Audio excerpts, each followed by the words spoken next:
Programme में आपको खुशामदीद कहते हैं। मैं सदुल्ला खान हूँ। हमारे साथ पाकिस्तान पीपल्स पार्टी के सीनियर रहनुमा और पाकिस्तान के सीनियर सियासतदान और सीनियर कानूनदान जनाब एतजाज़ SHO साहब मौजूद हैं। एजाज़ साहब, बहुत शुक्रिया, आपको खुशामदीद कहते हैं। पाकिस्तान में इंतखाबात होने जा रहे हैं। आपने अपनी ज़िंदगी में बहुत से इंतखाबात देखे हैं।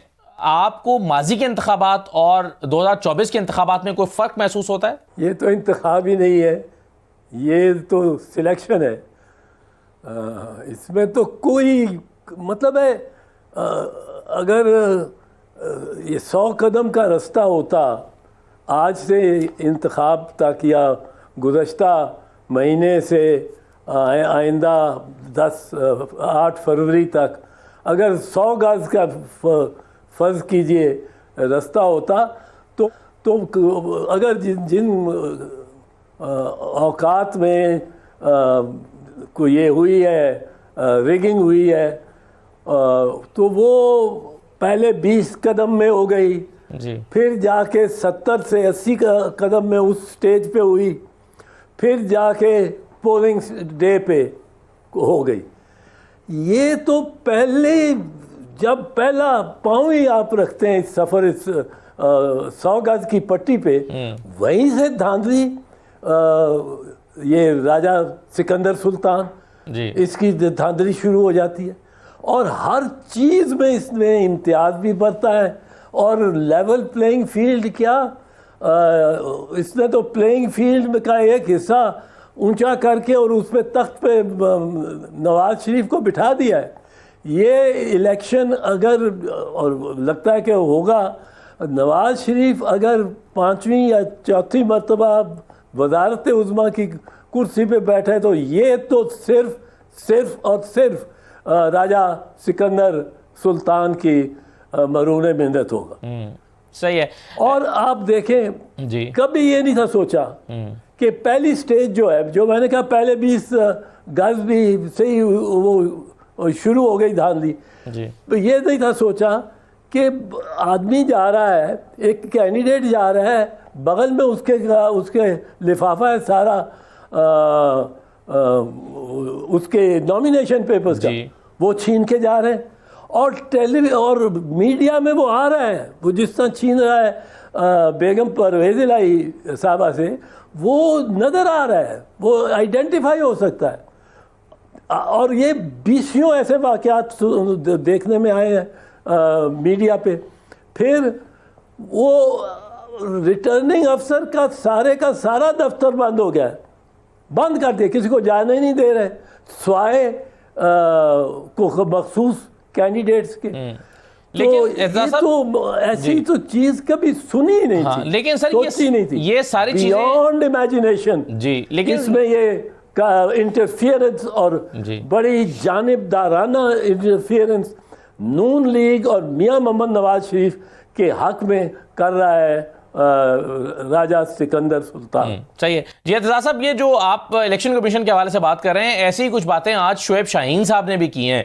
जरा मैं आपको सुनवाना चाहता हूँ, शुएब शाहीन ने क्या कहा, जरा ये भी सुन लीजिए। इलेक्शन कमीशन से इंसाफ की कोई तवक्को नहीं है। प्रोविंशियल इलेक्शन कमिश्नर ने इनको लिख के दिया है कि IG पंजाब या उनके जो नुमाइंदे हैं, जो पुलिस ऑफिशियल्स हैं या लॉ एनफोर्समेंट एजेंसीज के लोग हैं, वो RO के दफ्तर से हमारे लोगों को उठा रहे हैं, प्रपोजर सिकंदर छीन रहे हैं, नॉमिनेशन फॉर्म छीन रहे हैं, प्रपोजर सिकंदर को अगवा कर रहे हैं। इस सब कुछ के बावजूद मैंने एक गुजारिश की थी कि आप चीफ सेक्रेटरी पंजाब को और IG पंजाब को तब्दील कर दें। और आज तक हमारी किसी एप्लीकेशन को इन्होंने ना इंटरटेन किया, ना इन्होंने कोई हमारे ग्रीवेंसेस एड्रेस किए। लेकिन आज कुछ लोग सिर्फ एक शख्स की नफरत में वो पूरे मुल्क को दांव पे लगाने को तैयार हो गए हैं।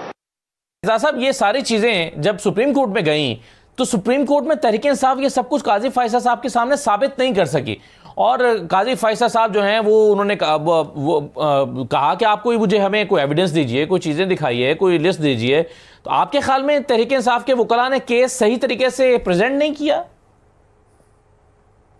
नहीं, वकला पे तो मैं कमेंट नहीं करूँगा, क्योंकि वकला को इतनी ज़्यादा अदालती जानिबदारी से कभी इनका वास्ता ही नहीं पड़ा होगा। आप देखें ना, इस्लामाबाद हाई कोर्ट के चीफ जस्टिस जो है, वो एक जमात का केस लगना उनके सामने, पहले तो ये है। फिर उन्होंने जिस फैसले में ताख़ीर करनी है वो उन्होंने रिज़र्व करके बैठ जाना है, साल रिज़र्व करके, और जब 20 दिन रह जाते हैं इलेक्शंस कराने के लिए तो उनको कहते हैं आप इलेक्शंस कराएं, और 20 दिन देती है इलेक्शन कमीशन। फिर अगर 20 दिन में वो दूसरी ANP आती है, उसने इलेक्शन कराया ही नहीं, उसको ना कहा गया कि 20 दिन में इलेक्शन कराओ, उसको 20,000 रुपया फाइन करके इलेक्शन भी लड़ने देते हैं। जानिबदारी की कोई इंतहा नहीं जो इसमें नहीं हो गई, ये मैं आपको बता दूं। सही है, इसमें कोई मुझे शक नहीं है। सही है। अच्छा एजाज मैंने ऐसा देखा नहीं है जी। अब ये कानूनी उलझनें अभी खत्म नहीं हुई। एक तो चलिए ये तो आप कह रहे हैं ना कि प्री पोल रिगिंग हो रही है, ये सब चीज़ें, लेकिन कुछ कानूनी उलझनें भी हैं। मसलन बिलावल साहब ये कह रहे हैं कि आज़ाद उम्मीदवारों को वोट मत दें, इसका कोई फ़ायदा नहीं होगा, पार्टी को वोट दें। क्या आप समझते हैं कि आज़ाद उम्मीदवारों को वोट देने का कोई फ़ायदा नहीं, उनको वोट नहीं देना चाहिए? देखें, जहाँ तक वोट ये है ना, ये वोट जो बुनियादी वोट है, एक वोट होंगे जो नेशनल असेंबली में जाके होते हैं। इन वोटर्स को अपनी तरफ मायल करना हर दलील से जायज़ है, क्योंकि इसमें PTI भी तो लड़ रही है इलेक्शन जी। PTI इस हद तक तो मैदान में उतरी है, उसके हाथ पांव बांधे हुए हैं पीछे से, दोनों हाथ पीछे से बांधे हुए हैं, इसमें कोई शक नहीं। और उसको लेवल प्लेइंग फील्ड नहीं दी जा रही, हमें भी पीपल्स पार्टी को भी नहीं दी जा रही, पर उसके साथ तो ज़्यादा ही मेहरबान हुए भी है इलेक्शन कमीशन। पर वो इलेक्शन में हिस्सा तो ले रहे हैं। अब इलेक्शन में इस वोटर को तो आपने अपनी तरफ राग़िब करना है, चाहे वो मुस्लिम लीग नून का वोटर हो, चाहे वो जमात इस्लामी का वोटर हो, चाहे वो मौलाना का वोटर हो, चाहे वो PTI का वोटर हो। इस मरहले की इलेक्शन में तो आपने कोई उनको रग़बत देनी है, जो कि मतलब है आप यही कह रहे हैं ना कि इनको वोट ना दो, हमें दो वोट। इनका ये है कि ये बड़े मुंतकिम मिजाज हैं, ये आके झगड़ा भी करते हैं सबसे, ये माल और दौलत भी सबसे ज़्यादा बनाते हैं, मनी ट्रेल भी नहीं देते। तो ये अगर आपने उनसे वोट लेने हैं तो आर्गुमेंट ये किसी भी सूरत हो सकती है कि उनसे बचो। अगर उनसे बचोगे तो आप के पास चॉइसेस फिर 2 ही रह जाएंगी, क्योंकि 3 बड़ी पार्टीज़ में से, तो फिर आप हमें भी चूज़ करें। तो ये चीज़ एक बहुत दिलचस्प प्रपोजिशन है, मेरे साथ तो कंसल्ट नहीं हुई, बट मैं समझता हूँ कि ये बड़ी दिलचस्प प्रपोजिशन है। और इस इलेक्शन में ना सही तो आइंदा के लिए ये बड़ी शायद पावरफुल एक दलील बन जाए। और अगर ये ऐसी इलेक्शन कमीशन रही और इसकी नज़ीरें इसी से बनती रहीं, तो आज उन्होंने बल्ले का निशान PTI से लिया है। मैं आपको यकीन दिलाता हूँ, अगर ये इजाज़त इलेक्शन कमीशन को हो जाए कि वो आर्टिकल 17 से हट के, क्योंकि आर्टिकल 17 के तहत एक पॉलिटिकल पार्टी सिर्फ और सिर्फ अगर तहलील की जा सकती है तो आर्टिकल 17 के तहत, ठीक। पर आपने आर्टिकल 17 से हट के उस एक जमात से जब आप ले लेते हैं सिंबल, वो निशान, तो आपने आर्टिकल 17 को एक फंडामेंटल राइट की वायलेशन कर दी है। और फिर यही नहीं कि एक बंदे का वो निशान है या एक पार्टी का निशान है, ये एक पार्टी का निशान नहीं। हम कहते हैं पार्टी सिंबल, इसलिए हम समझते हैं कि ये जमात का निशान हो जाता है। ये निशान इसलिए है कि हमारी 70% आबादी अपना नाम नहीं लिख सकती जी। वो मेरा नाम क्या बैलेट पेपर पे 20 नामों में से पहचानेंगे वो लोग, वो ख्वातीनों हजरात जिनको रियासत ने पढ़ाया ही नहीं है। अब वोट उनका है, उनके लिए निशान ये देते हैं, रखते हैं। और इंडिया में, पाकिस्तान में, बांग्लादेश में तीनों जगह होता है। सही। वरना अब जब आप निशान ले लेते हैं तो आप असल में करोड़ हा लोगों को, सुप्रीम कोर्ट के लिए भी मैं कह रहा हूँ, सही, करोड़ हा अफराद को आप डिसएनफ्रेंचाइज कर देते हैं, उनसे वोट का हक ले लेते हैं। और जब आप वोट का हक लेते हैं इस तरह मैस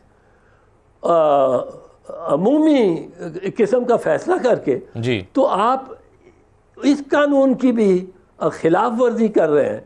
और सुप्रीम कोर्ट भी कर रहा है, जिस कानून के तहत अगर किसी एक वोटर का जी, वोटर्स लिस्ट से, वोटर्स की फहरिस्त से नाम निकलवाना हो तो पहले आपको सिविल सूट करना पड़ता था। फिर इलेक्टोरल रोल्स एक्ट आ गया, उसमें एक प्रोसीजर है। अब इलेक्शन एक्ट आया 2017, जी, उसके तहत एक प्रोसीजर है जो कम से कम साल लगेगा आपको ये साबित करते हुए कि ये नाम इस फहरिस्त में नहीं होना चाहिए। सही, अब एक वोटर को नाम निकालने के लिए इतना लंबा आपको उसको नोटिस देना पड़ता है, उसको आपको सुनना पड़ता है, सही, और उस पर कार्रवाई करनी पड़ती है। तो आप करोड़ों वोटर्स को यक जुम्बिश कलम कैसे कर सकते हैं? बिल्कुल ठीक है। सुप्रीम कोर्ट ने भी नहीं सोचा। फिर अगर गलती की है, जी, अगर गलती की है तो एक पार्टी की जो तंजीम है उनमें 10-12 आदमी लोग हैं, 20 लोग हैं, उन्होंने की है। गलती वो करते हैं और सज़ा आप 4 करोड़ को दे देते हैं कि उनसे वोट का हक ले लेते हैं, सही, क्योंकि वो अनपढ़ है। ये तो बिल्कुल नाजायज सही है। चलिए सर, अब ये नतीजा निकाल लें। हाँ एजाज साहब, अब ये बताइए कि क्या इसको क्या कोई ऐसा तरीका है तरीके इंसाफ के पास कि इसको रोल बैक कर ले, वापस अपना निशान ले ले? चलिए अब इलेक्शन, ये वाला इलेक्शन तो बगैर निशान के ही होंगे, लेकिन अगर वो अपने इंतखाबात अगले 15-20 दिन में करा देते हैं तो उसका स्टेटस बहाल हो जाएगा और ये आज़ाद उम्मीदवार जो हैं, क्या ये पाकिस्तान तहरीक इंसाफ को ज्वाइन कर सकते हैं? पार्लियामेंट में पाकिस्तान तहरीक इंसाफ का हिस्सा बन के बैठ सकते हैं? नहीं, पाकिस्तान तहरीक इंसाफ के हिस्सा तो बन के बैठ सकते हैं, क्योंकि देखिए पार्टी है, ये भी एक अजब सिस्टम ज़रीफ़ी है कि जमात तहलील नहीं हुई, जमात PTI तहलील नहीं हुई, वो सिर्फ आर्टिकल 17 के तहत कार्रवाई के तहत हो सकती है। और उस पर रेफरेंस बना के पूरी उस शहादतों और सबूतों के साथ वफाकी हुकूमत भेजे सुप्रीम कोर्ट को तो हो सकती है, और उसकी कार्रवाई के बाद। अब पार्टी मौजूद है, उसको मुंतशर कर दिया गया है। अब मुंतशर कर दिया, उसको बांट दिया 40 निशानात में, और वो हर जगह कंफ्यूजन है उसके लिए। तो फिर उसको महरूम कर दिया आपने ख्वातीन के जो की सीटों का, जो उसका हिस्सा बनना है, या अक़लियतों का। तो ये आपने एक जो दस्तखत से जी, एक जुम्बिश कलम से ये कर दिया। ये हकीकत में मुमकिन नहीं है, ये सब गैर कानूनी, गैर आईनी। तो इजाज़ साहब, आप सादा लफ्जों में अगर मैं कहूं, तो आप ये कह रहे हैं कि अगर 169 आज़ाद उम्मीदवार जीत जाते हैं तो वो मिलकर PTI की हुकूमत बना सकते हैं? जी जी जी जी, बिल्कुल बिल्कुल बिल्कुल। वो गिनती है, हर मेंबर का एक वोट है, और अगर वो आज़ाद है तो वो फ़र्ज़ की, अगर वो आज़ाद है, किस कदर आज़ाद है ये इस पर मैं अभी महफूज रखता हूँ अपनी राय, पर अगर वो आज़ाद है तो वो तो ही is as good as a member है जो किसी पार्टी का मेंबर हो उसके। सही।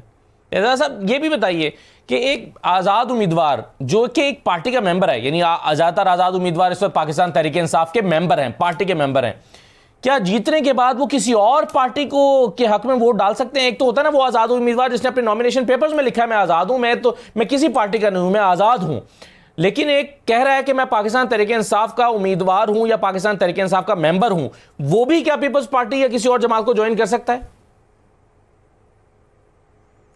इसमें देखिए दो तीन चीजें। पहली चीज तो ये है, ये एक बात फिर समझ लें, मैंने पहले उसको उस पर तकरार की है कि पार्टी मौजूद है। ठीक, पार्टी मौजूद है। पार्टी ने वो उसके मेंबर ने वो टिकट जाके रिटर्निंग ऑफिसर को के उस अपने साथ भी लगाया है, लेकिन रिटर्निंग अफसर ने जो उसको सिंबल दिया है वो उसकी मर्जी का नहीं दिया, वोटर की मर्जी का नहीं दिया। वो उसको किसी को जूता दे दिया है, किसी को चिमटा दे दिया है, किसी को बैंगन दे दिया है। ये भी तो ऐसे ऐसे काम किए हैं इस इलेक्शन कमीशन ने कि सर अपना ही शर्म से झुकता है। उनका तो पता नहीं होगा कि नहीं, पर खैर अब वो इसमें कुछ चैलेंजेस पॉसिबल हैं और वो मैं अब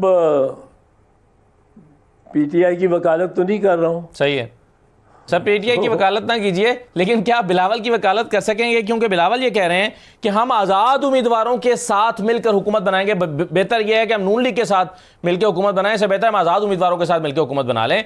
क्या ये किसी दूसरी जमात के इस सिनेरियो में, क्योंकि ये आज़ाद उम्मीदवार पीटीआई के मैंडेट को लेकर आ रहे होंगे, किसी और जमात के मैंडेट के साथ आप हुकूमत बना लें और उस जमात को शेयर भी ना मिल रहा हो, क्या ये इंसाफ पर मबनी चीज़ होगी? इंसाफ पर मबनी और है और कानून पे मबनी होना और चीज। कानून और इंसाफ कह लीजिए। कानून और इंसाफ यहाँ शायद मुतजाद हों, पर ये मामला उठेगा, अदालतों में जाएगा। तो एतजाज साहब, ये मामला एक पार्टी इलेक्शन के बाद ही ले जाएगी या आज भी तशरीह के लिए जा सकता है सुप्रीम कोर्ट के पास के जनाब ये बहाम है? इस पर मुख्तलिफ तरह की तशरीह है। एक तशरीह जो आपने दी है ना सर, कि पार्टी तो मौजूद है और पार्टी को ज्वाइन किया जा सकता है। अब अहमद बिलाल महबूब साहब थे हमारे साथ प्रोग्राम में, वो ये कह रहे थे कि जनाब ये मुमकिन नहीं है क्योंकि इलेक्शन एक्ट के मुताबिक जो पार्टी सिंबल के तहत इलेक्शन लड़के नहीं आई उसको कोई और आजाद मेंबर ज्वाइन ही नहीं कर सकता। तो ये डिफरेंट इंटरप्रिटेशन है। क्या इंटरप्रिटेशन के लिए जाया जा सकता है या कल को इलेक्शन के बाद जब इलेक्शन कमीशन इनकार करे तो ही चैलेंज किया जा सकता है?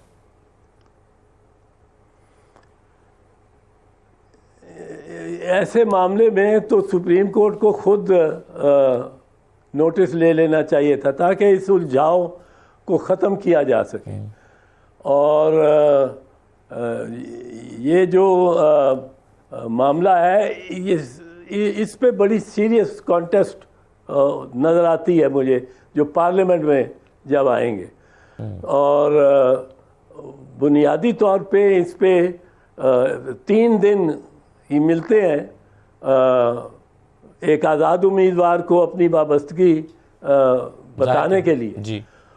उस पे कुछ कदगने लगाई जा सकती हैं। आज़ाद उम्मीदवार जो फिर रहा हो और ऐसी सूरत हाल में उस पे कदगने लगाई जा सकती हैं कि वो ना क्रॉस ओवर कर सके, लेकिन उसके क्रॉस ओवर करने का भी उसकी फैसिलिटी उसको है। ये अब किस तरह उसको रोकने की कोशिश की जा सकती है और किस तरह उसको इजाज़त मिल सकती है, ये मामला एक तो अदालतों में जाएगा, ठीक, और दूसरा इस वक्त कॉन्टेस्ट ऐसी है कि मैं हतमी तौर पे इस पे कोई बात आप से या पब्लिक में नहीं करूँगा। ठीक है, बिल्कुल सही है। मैं ऐसा कुछ ये तो कानूनी कुछ नुक्ते में आपसे समझना चाह रहा था, कुछ सियासी सवाल आपके सामने रखना चाहता हूँ, लेकिन पहले मैं मरियम नवाज़ का एक दावा जो आज ही का है वो मैं ज़रा सुनवा देता हूँ। 30 सेकंड का एक क्लिप उनका, जिसमें वो कह रही हैं कि वो जाली मकबूलियत थी, आज है मकबूलियत। ज़रा सुन लीजिए थोड़ा, फिर मैं आपके सामने सवाल रखता हूँ। आप देखते थे ना, यहाँ मकबूलियत के बहुत दावेदार घूमे फिरते थे कि हम बड़े मकबूल हैं, तो नवाज शरीफ साहब को फाउल प्ले से मैदान से बाहर करके अकेले वो कहते ना सुंजिया औंजान गलियां ते विच मिर्जा यार फिरे। नवाज शरीफ मुकाबले में था ही नहीं तो कौन सी मकबूलियत। आज नवाज शरीफ अल्लाह ताला के फजल से वापस आ गए तो अब पता चलेगा मकबूलियत किसको कहते हैं।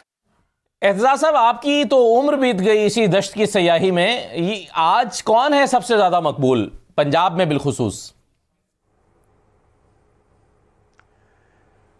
देखें, इसमें जो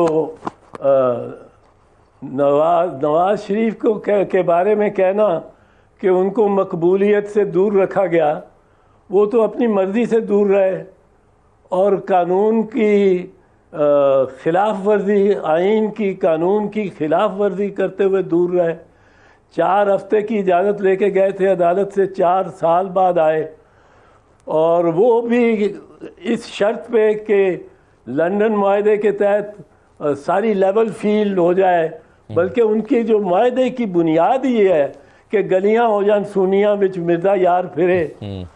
तो एक तो ये है। दूसरा, मैं समझता हूँ नवाज शरीफ के जो जलसे हो रहे हैं और जो इनके मीटिंग्स हुई हैं, उनमें एक तो गैर मुतवक्के तौर पर, मैं समझता हूँ लाहौर है, गैर मुतवक्के तौर पे क्राउड गिनती में बड़ा कम नज़र आया है।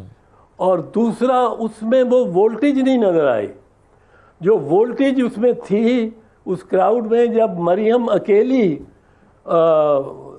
ये सारी जद्दोजहद कर रही थी और जो बड़े बड़े जलसे कर रही थी।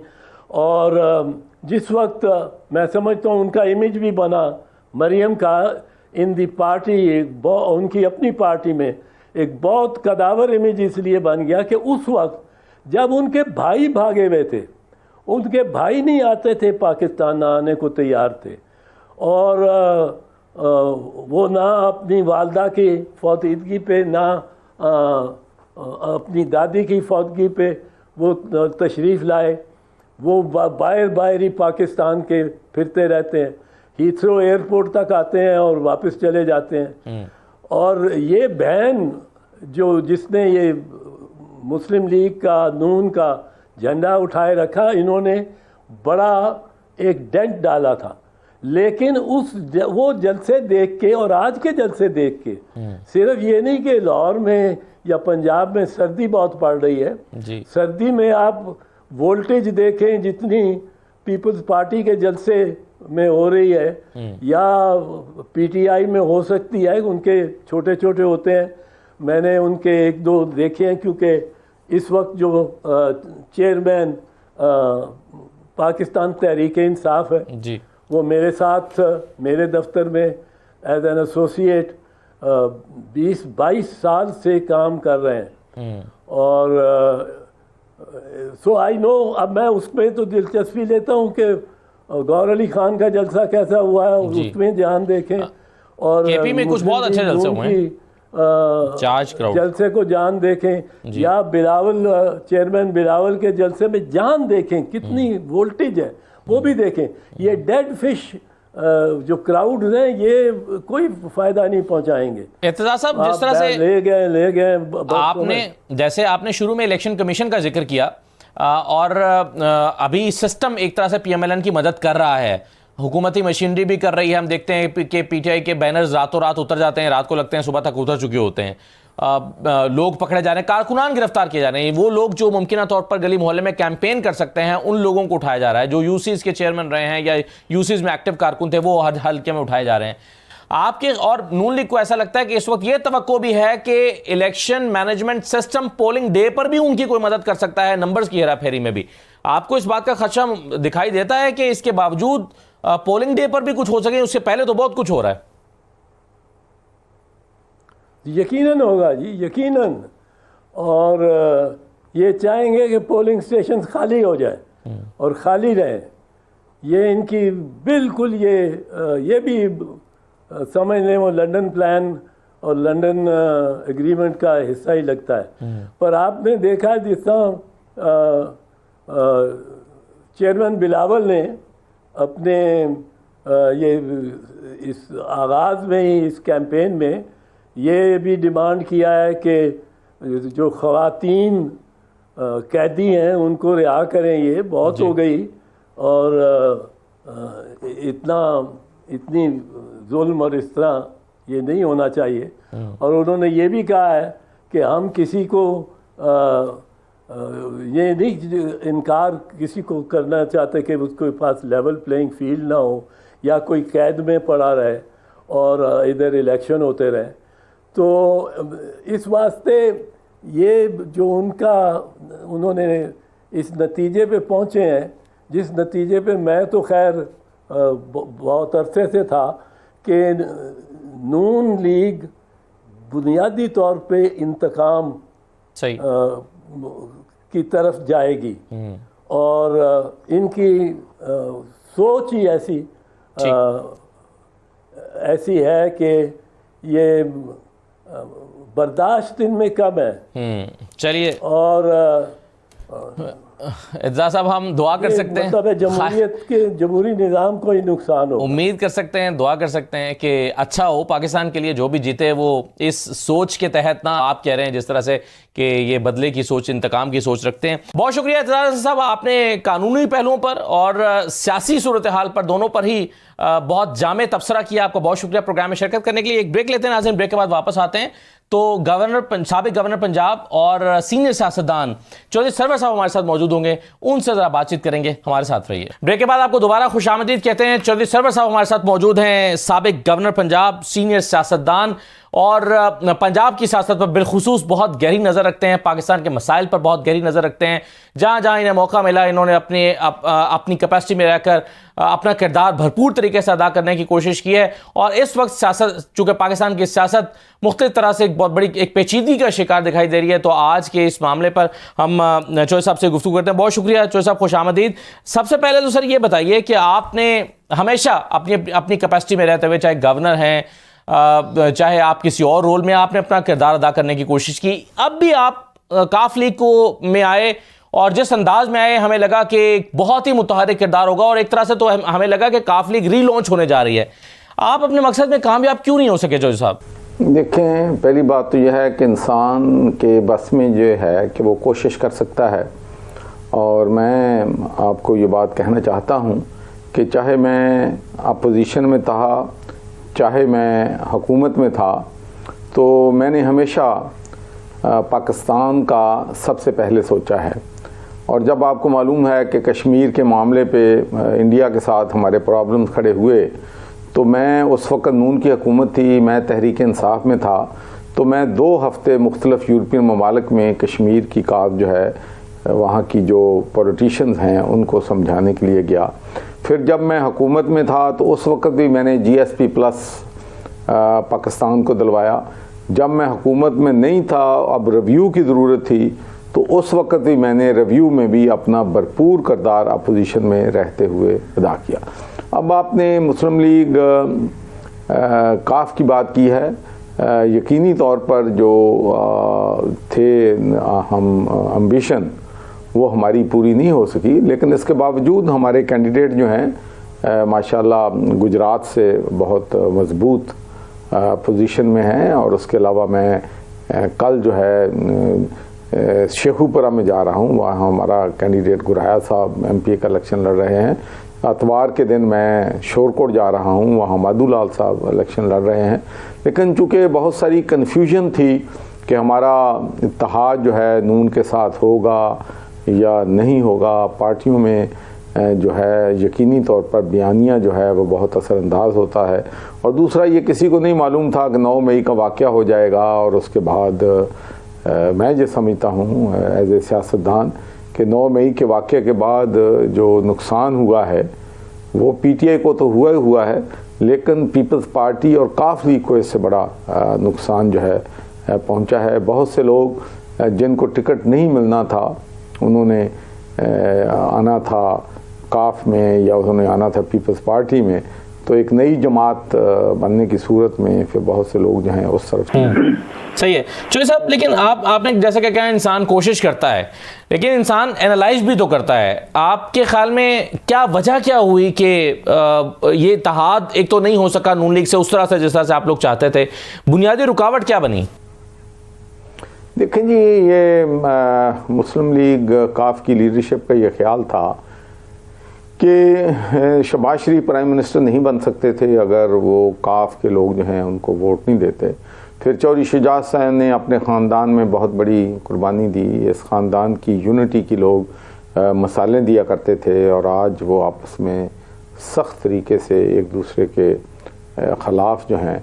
तो इतनी बड़ी कुर्बानी देने के बाद मुस्लिम लीग काफ को ये कभी उम्मीद थी कि कम से कम जितनी उनकी सीटें थीं 2018 के इलेक्शन में 4 MNA की और 8 MPA की, वो सीटें तो उनको ज़रूर मिलेंगी।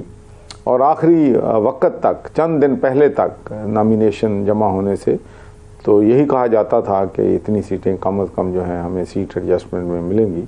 अगरचे मेरी राय मुख्तलिफ थी, मेरा ख्याल था कि वो सीटें जो हैं इनको नहीं देंगे, लेकिन बहरहाल जो भी हुआ उसके बावजूद मैं समझता हूँ कि पार्टी सर्वाइव कर रही है। पार्टी अपना इलेक्शन जो है पुरजोर तरीके से लड़ रही है। तो आपने कहा कि जो सीटें काफली की थी वो कम से कम उन्हें मिलनी चाहिए थी, लेकिन आप नहीं समझते कि वो सीटें, एक तो उसमें चौधरी परवेज इलाही साहब और उनके ग्रुप का भी एक किरदार था, और दूसरा यह है कि पाकिस्तान तहरीक-ए-इंसाफ के वोट बैंक का भी उसमें किरदार था। तो आप एज इट इज PMLN से, यानी माइनस परवेज इलाही, PMLN से क्या ये सारा कुछ दोबारा से मांगना, क्या ये एक फेयर तकाजा था?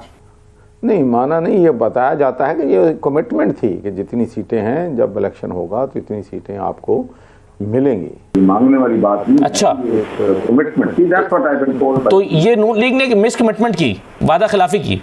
ये अब बेहतर मेरे ख्याल में इसमें सालिक साहब और शाफे साहब इसका बेहतर जवाब दे सकते हैं। आपके ख्याल में चौधरी शुजात साहब को इस वक्त रिग्रेट फील हो रहा होगा सर कि मैंने एक ख़ानदान कुर्बान कर दिया, फूट पड़ गई, बच्चों में फूट पड़ गई, मिसालें दिया करते थे जैसे कि आप खुद फरमा रहे हैं। तो आज जिस जगह पर वो खड़े हैं, इलेक्शन भी उनके लिए बहुत मुश्किल हो गया है, और ख़ुद वो कहा करते थे चौधरी शुजात साहब पहले भी कि जी ये लोग मिस कमिटमेंट करते हैं, ये वादा पूरा नहीं करते। तो एक मरतबा फिर चौधरी शुजात साहब को एहसास हुआ कि वादा पूरा नहीं करते। देखिए, आपको मालूम है कि चौधरी साहब की सेहत जो है वो इतनी ठीक नहीं है। मैं समझता हूँ कि अगर उनकी सेहत ठीक होती और वो जिस तरीके से पहले एक्टिव थे होते तो पार्टी जो है इससे बहुत मुख्तलिफ सूरत में होती। लेकिन मैं आपसे ये कहना चाहता हूँ कि ऐसी बात नहीं है, डूम ग्लूम नहीं है। हमारी पोजीशन जो है वो बहुत अच्छी है गुजरात में, और नून के इत्तेहाद के बगैर, PTI के इत्तेहाद के बगैर इंशाल्लाह वो सीटें हम जीतेंगे। तो साहब ये तो जाहिर है सभी को ये ख्वाहिश करनी चाहिए, लेकिन जो गुजरात की सियासत को समझता है वो देखता है कि आबिद रोज़ा के मुकाबले में और जो बाकी लोग नून लीग के खड़े हुए हैं, नवाबजादा साहब खड़े हुए हैं, उनके मुकाबले में जो मूसा और हुसैन की सीट निकालना कोई आसान दिखाई नहीं देता, और बहुत ही मुश्किल ये सीटें हैं। जाहिर है आप होप तो कर ही रहे हैं, लेकिन आप नहीं समझते कि अगर ये जी इलेक्शन तो हमेशा चैलेंज होता है, और लेकिन मैं चूँकि एक दिन वहाँ पर गुजरात में एक दिन कैंपेन पे गया था, लेकिन जो मुझे फीडबैक वहाँ से मिली है, जो चौधरी शुजात साहब की वहाँ पर रिस्पेक्ट है, तो मैं तो समझता हूँ कि पाकिस्तान मुस्लिम लीग काफ जो है गुजरात में सबसे ज़्यादा सीटें जो है वो निकालेगी। एक जो इब्तदाई तौर पर एक एडजस्टमेंट हुई थी, उसका तो हमें ये समझ आया था, फार्मूला या उससे खबरें आई थी कि जी 2 सीटें कौमी असम्बली की मिल रही हैं, और उसमें सालिक साहब की सीट है और चीमा साहब की सीट है। तो क्या आप ये कह रहे हैं कि ऐसा नहीं था, बल्कि तमाम वो सीटें जो काफ लीग चाहती थी उसको देने का वादा किया गया था, ये सिर्फ 2 सीटों पर और शाफे साहब की सीट पर ये कमिटमेंट नहीं थी?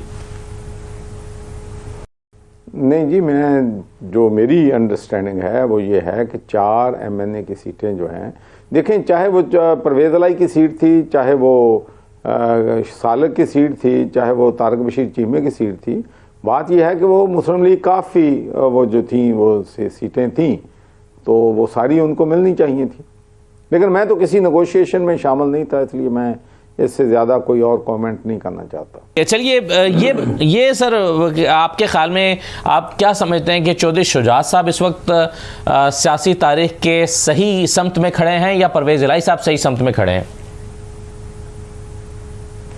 देखें जी, मैं तो समझता हूँ कि जो भी पार्टी के दरमियान कन्फ्लिक्ट हुआ है उससे ज़ाहिर है जब ख़ानदानों में तकसीम होती है, ख़ानदानों में लड़ाई होती है, तो उसमें कोई भी विनर नहीं होता। चौधरी साहब, इस वक्त जो नवाज शरीफ साहब हैं और चौधरी शुजात साहब हैं, इनके ताल्लुकात आपके ख्याल में कैसे हैं? देखें जी, आपको मालूम है कि चौधरी अपना शुजात साहब के पास सारी नून की लीडरशिप गई थी, लेकिन उसके बाद में उनका राब्ता है या नहीं है मेरे इल्म में नहीं है। ये आपके इल्म में नहीं है, ठीक है। लेकिन चलिए, आप इस पे मैं समझ रहा हूँ कि आप थोड़ा सा गुरेज कर रहे हैं, इस पर ज़्यादा बात नहीं करना चाहते, लेकिन मैं चले ओवरऑल सियासी सूरत हाल पर आपसे चंद आपकी जो इस वक्त इलेक्शन का एक माहौल है और जिस अंदाज में हो रहा है और पाकिस्तान का एक मुख्तलिफ और मुनफरद तरीन इलेक्शन है, इस पर मैं चौधरी साहब आपको कॉमेंट चाहता हूँ, मगर एक छोटे से ब्रेक की अगर आप इजाज़त दें तो मैं ब्रेक लेकर वापस आता हूँ। दोबारा आपको खुशामद कहते हैं। साबिक गवर्नर पंजाब सीनियर सियासतदान चौधरी सरवर साहब हमारे साथ मौजूद हैं। चौधरी साहब, एक सवाल अभी मैं एतजाज़ एहसन साहब से भी पूछ रहा था और आपके सामने भी रखना चाहता हूं कि आज जो इलेक्शन होने जा रहे हैं फरवरी में, ये इलेक्शन माजी के पिछली 3 दिहाइयों के इंतखाबात से कैसे मुख्तलिफ आपको दिखाई देते हैं? देखिए, ये कि तो इस इलेक्शन में पोलराइजेशन बहुत ज़्यादा है और एक बड़ी पार्टी जो है उसका जो है निशान भी उसको पार्टी का अलाट जो है वो नहीं हुआ है। टेंशन बहुत ज़्यादा है। 9 मई के बाद हालात जो हैं बहुत बिल्कुल बदल गए हैं।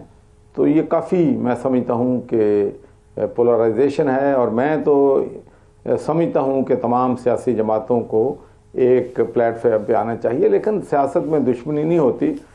मसलन अब बिलावल भुट्टो साहब अगर लाहौर से इलेक्शन लड़ रहे हैं तो वो गलत काम नहीं कर रहा है, कोई अनकॉन्स्टिट्यूशनल काम नहीं कर रहा है, तो उनको वेलकम करना चाहिए और जो है सही तरीके से लेवल प्लेइंग के साथ इलेक्शन होना चाहिए। अगर बिलावल जीत जाते हैं तो उनको वो जो है सूबा पंजाब की तरफ से और दूसरी जमातों की तरफ से उनको वेलकम करना चाहिए, खुश आमदेद कहना चाहिए। इसी तरीके से अगर हम माशी इस्तेहकाम इस मुल्क में लेके आना चाहते हैं तो सियासी इस्तेहकाम जो है हमें हर सूरत में लाना होगा।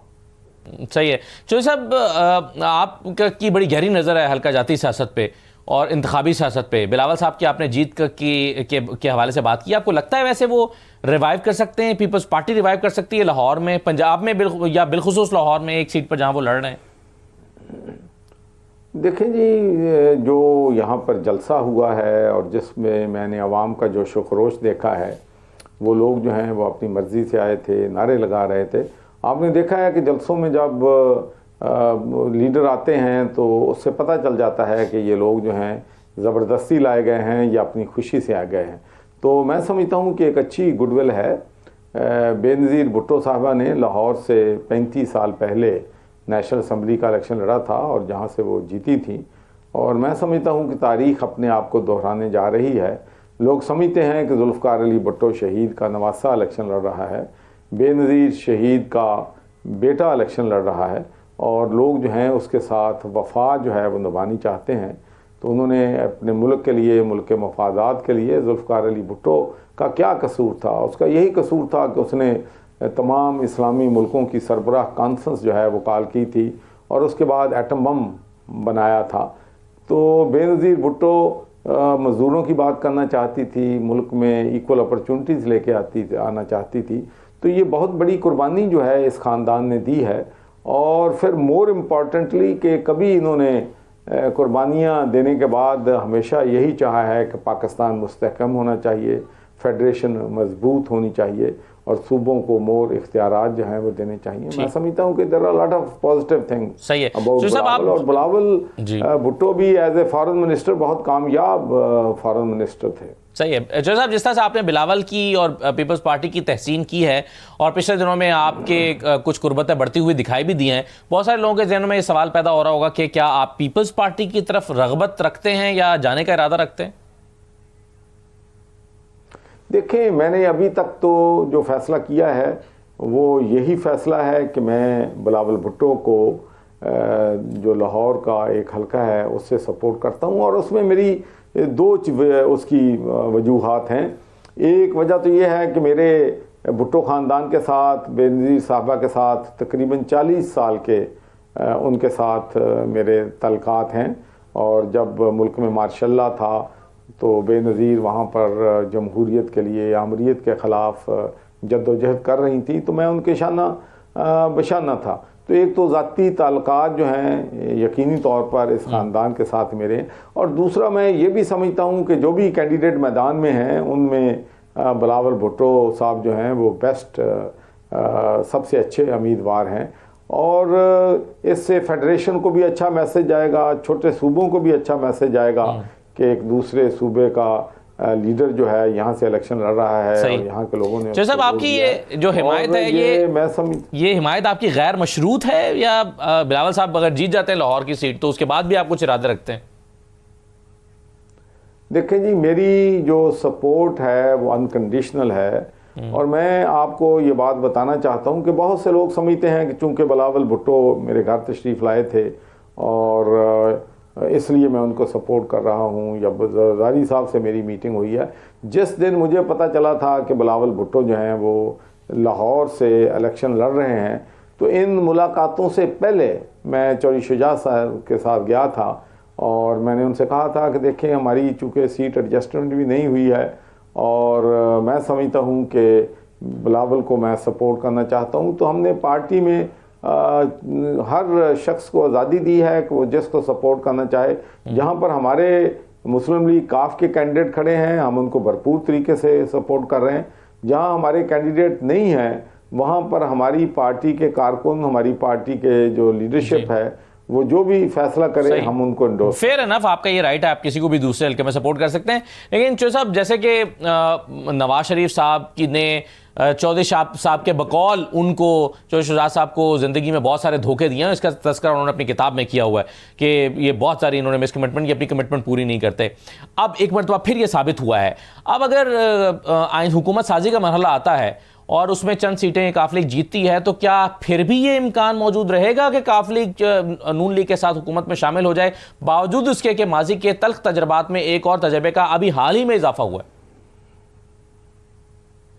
देखें, अभी कुछ भी कहना कबल वक्त है क्योंकि इस इशू पे हमारी पार्टी के अंदर डिस्कशन नहीं हुई है, लेकिन जब इलेक्शन के बाद इंशाल्लाह पार्टी की कोर कमेटी की मीटिंग होगी, पार्लिमानी पार्टी की मीटिंग होगी, तो उसमें ये सारे इश्यूज जो हैं ज़ेर बहस आएंगे और बिल्कुल अफवाम व तफहीम के साथ मशावरत के साथ जो भी फैसला होगा। चौधरी शुजात साहब, इस वक्त जो आज़ाद उम्मीदवार लड़ रहे हैं और पाकिस्तान तहरीक इंसाफ की से ताल्लुक़ रखते हैं, वो ज़्यादातर आज़ाद उम्मीदवार, उन पर अभी से सियासी जमातों की तरफ से खींचातानी शुरू हो गई है। इससे काम है पाकिस्तान पार्टी की ख्वाहिश है कि हमारी तरफ आ जाए, पीपल्स पार्टी समझती है उनकी तरफ चले जाएं।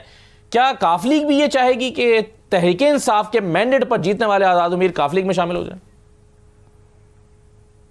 देखें जी, चूँकि एक पार्टी को सिंबल जो है वो नहीं मिला है, वो सब उम्मीदवार जो हैं आज़ाद हैसियत से इलेक्शन लड़ रहे हैं, और मैं ये भी समझता हूँ कि इस इलेक्शन में आज़ाद उम्मीदवार जो हैं वो काफ़ी तादाद में, पहले कभी इतने उम्मीदवार जो हैं जीतने वाले उम्मीदवार जो हैं इंडिपेंडेंट उन्होंने इलेक्शन नहीं लड़ा है, सिवाय 85 के इलेक्शन के जब वो नॉन पार्टी बेसिस पे इलेक्शन हुए थे। तो अब आज़ाद उम्मीदवार बहुत कामयाब होंगे और तमाम पॉलिटिकल पार्टी, चाहे वो मुस्लिम लीग नून है, पीपल्स पार्टी है, काफ है, ये सारे लोग जो हैं अपनी अपनी कोशिश करेंगे इन सबको मिलाने के लिए। और ये फेयर प्ले होगा कि किसी और पार्टी के मैंडेट को अपनी पार्टी में ले जाएं कि कोई भी? मैं तो समझता हूँ कि फेयर प्ले जो है वो इस मुल्क में हम ये कहते हैं कि जी चूँकि 2018 में नहीं हुआ था इसलिए अब फेयर प्ले नहीं होना चाहिए, 2013 में नहीं हुआ था, लेकिन काश इस मुल्क में वो दिन आ जाए कि जिसमें फेयर प्ले हो। देखें, आप निशान की बात कर लें, सिंबल की बात कर लें, मैं सुप्रीम कोर्ट का फैसला है, जाहिर है कि उन्होंने फैसला एविडेंस पे करना होता है, तो वो फैसला जो है जज्बात पे या पॉपुलरिटी बेसिस पे अदालतें जो हैं वो फैसले नहीं करती। लेकिन इसके साथ साथ मैं ये भी कहना चाहता हूँ कि ये जो इलेक्शन है वो तो किसी पार्टी में भी सही जमहूरी इलेक्शन जो है वो नहीं होते हैं। सारी पार्टियाँ जो हैं ऐसे ही इलेक्शन करवाती हैं कि बस हाथ खड़े करवा के अपने आप को वो जो है वो इलेक्ट करवा लेते हैं। तो ये बड़ी मैं समझता हूँ कि चीज़ें हैं जो कि बहुत अफसोसनाक हैं। आखिर में ये बताइए चौधरी साहब के एक सियासी जमात पाकिस्तान तहरीक इंसाफ वो ये दावा कर रही है या इल्ज़ाम लगा रही है इलेक्शन कमीशन के ऊपर कि हमें लेवल प्लेइंग फील्ड नहीं मिल रही। वो कह रहे हैं कि हमारे कारकुनों को रोज़ उठा लिया जाता है, हमें कैंपेन करने नहीं दी जा रही है, हम बैनर लगाते हैं उतार लिए जाते हैं, बंदे उठाए जा रहे हैं, कारकुन गिरफ्तार हो रहे हैं, ऐसे माहौल में इलेक्शन नहीं लड़ा जा सकता। कोई भाई, कोई करीबी रिश्तेदार और कई लोग रूपोश हैं, कैंपेन ही नहीं कर पा रहे। आपके ख्याल में ये शिकवा ठीक है तहरीक इंसाफ का?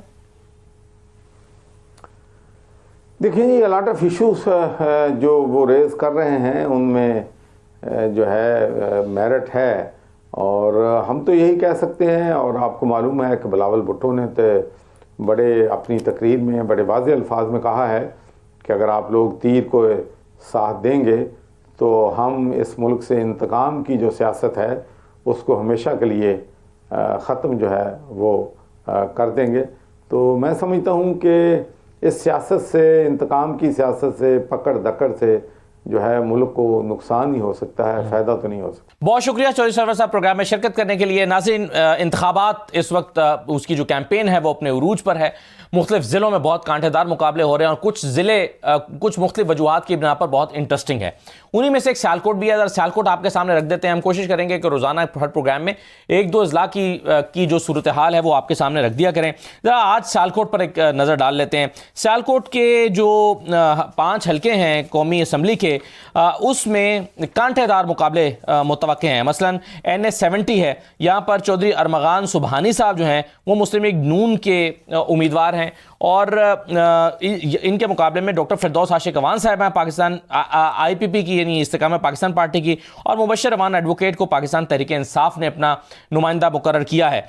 यहाँ पर यह अरमगान सुबहानी साहब का हल्का है, और पिछली मरतबा अरमगान सुबहानी साहब फिरदौस आशिक अवान साहबा से जीते थे। जो फिरदौस आशिक अवान साहबा पाकिस्तान तहरीक इंसाफ के टिकट पर लड़ रही थी, 91,000 वोट उन्होंने लिया था, लेकिन अरमगान सुबहानी ने 1,29,000 वोट लिया था।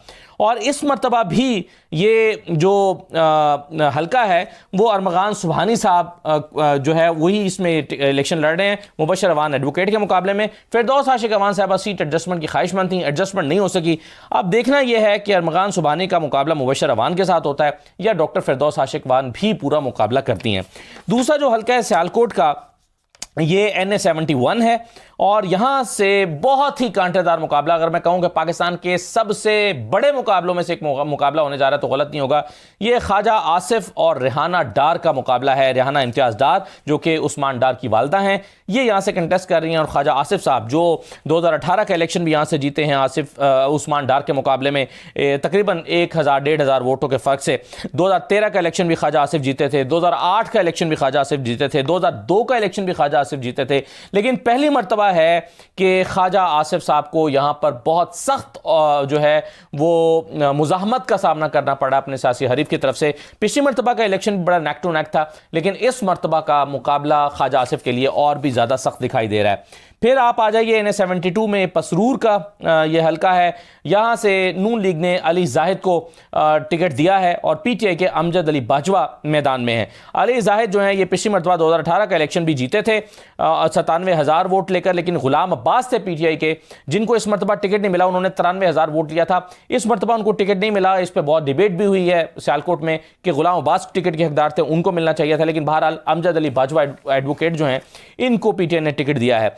ये रिवायती तौर पर ये सीट अली जाहिद और उनकी फैमिली ही की है। 2013 में जाहिद हामिद साहब यहाँ पर जीते थे, जिनके वालिद ने 2008 भी जाहिद हामिद जीते थे, 2002 भी जाहिद हामिद जीते थे।